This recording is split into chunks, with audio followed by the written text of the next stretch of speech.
لیکن نماز کی قضا نہیں کرے گی۔ آئیے ہم اور آگے بڑھتے ہیں اور ہم یہ دیکھتے ہیں کہ رمضان المبارک میں قرآن کی تلاوت اور تراویح کی نماز کا کیا مقام و مرتبہ ہے۔ دینی بھائی اور دوست، اللہ کے رسول جناب محمد رسول اللہ صلی اللہ علیہ وسلم نے فرمایا، من قام رمضان ایمانا و احتسابا غفر له ما تقدم من ذنبه، کہ جس شخص نے بھی ایمان کے ساتھ طلب ثواب کی نیت سے قیام اللیل کیا، تراویح کی نماز پڑھی، غفر له ما تقدم من ذنبه، تو اللہ تبارک و تعالی اس کے پچھلے گناہوں کو معاف کر دیتا ہے۔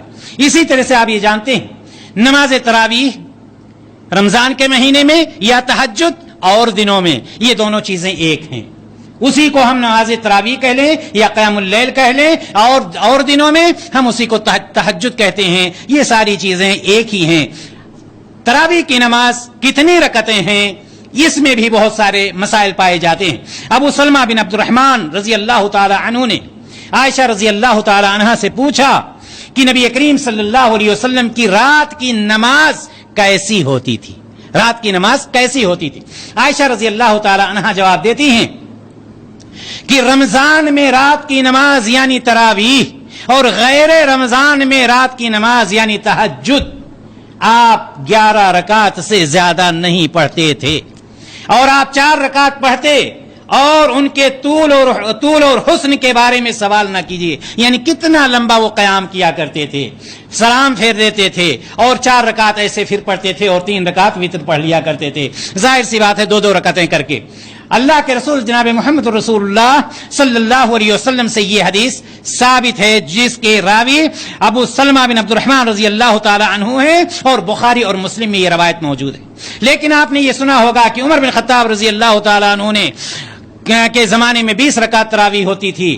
امام مالک رحمہ اللہ نے اپنی کتاب موطا میں 2 اثر نقل کیا ہے۔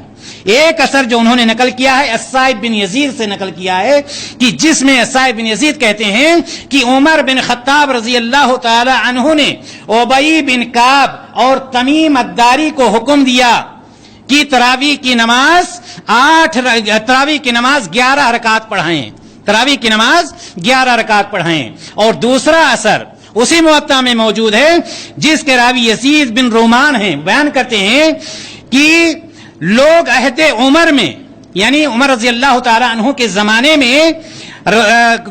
کے زمانے میں رمضان کے دوران 23 رکعت پڑھتے تھے۔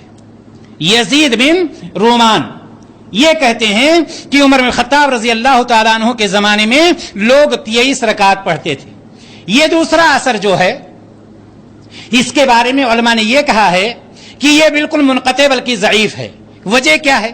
اس لیے کہ یزید بن رومان جو ہیں، انہوں نے عہد عمر کو پایا ہی نہیں ہے، یعنی ان کے زمانے میں یہ رہے ہی نہیں، تو پھر یہ بتلا کیسے سکتے ہیں؟ دوسری بات، اگر مان بھی لیا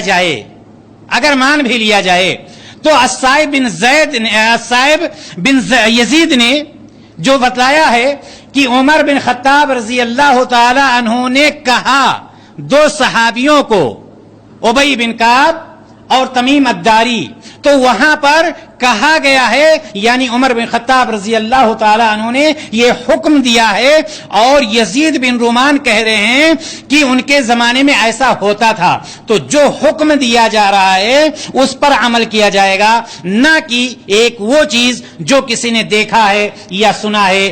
لیکن واللہ عالم بالصواب، جو حدیث سے صحیح ثابت ہے کہ نبی کریم صلی اللہ علیہ وسلم رمضان اور غیر رمضان 11 رکعت سے زیادہ نہیں پڑھتے تھے، بلکہ جابر بن عبداللہ رضی اللہ تعالی عنہ سے بھی مروی ہے کہ نبی کریم صلی اللہ علیہ وسلم نے ہمیں 11 رکعتیں نماز تراویح کی پڑھائی ہیں۔ اسی طرح سے ہم اور آگے بڑھتے ہیں۔ خواتین کے لیے بھی یہ مسئلہ جاننا ضروری ہے کہ خواتین بھی اگر گھر سے باہر جانا چاہتی ہیں کسی ایسی مسجد میں جہاں پر تراویح کی نماز کا اہتمام ہے، پردے کا انتظام ہے، وہاں پر جا کر کے تراویح کی نماز ادا کر سکتی ہیں۔ رہی بات جہاں تک قرآن کا ہے، قرآن کا بہت گہرا تعلق رمضان سے ہے، آپ اس بات کو بخوبی جانتے ہیں۔ اللہ تبارک و تعالی نے فرمایا شہر رمضان الذی انزل فیہ القرآن،